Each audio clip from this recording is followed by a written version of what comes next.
ئەمە بەنسبەت ئامی بەخشینی پلازماکەوە دوای ئەوەی کە پلازماکە وەرەگیرێ ئەتوانێت لە دەرەجەیەکی حرارەتی نزمان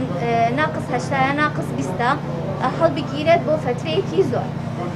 بەنسبەت وەرگرەکەوە یعنی بە لەلای هەموو هاوڵاتیان ئەوە زۆر ئاگادار بن زۆر وریابن ئەوەی کە تووشی نەخۆشی کۆڤید-19 بێت شەرط نییە ئیتر پێویستی بە پلازما هەبێت ئەمیش بەپێی کرایتریای عالەمیە کە گایدلاینی عالەمی دانراوە ئەو نەخۆشانەی کە لە حاڵەتی خراپی و بەرەو خراپی ئەچن واتە لە ئێمە بڵێ بە مستەلەحە توبیەکەی پیانەوت پێی ئەوترێت مۆدرێت ئەند سڤیر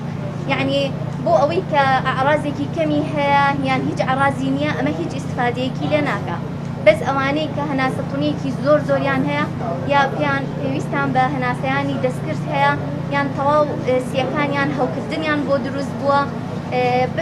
یان ریسک فاکتەریان هەیە یعنی لەگەڵ یان نەخۆشی شەکرەیان هەیە نەخۆشی زەختیان هەیە نەخۆشی هەناسەدانی مزمنیان هەیە لەم حاڵەتانەیە ئەتوانێت ئیستفادەی لێ بکات ئینشاءڵڵا لە خەستەخانەی شار ئیشەکە ئەکرێت و ئینشاءڵڵا بەم زوانە نەخۆشێکی زۆر ئیستفادەی لێ ئەکات زۆر سپاس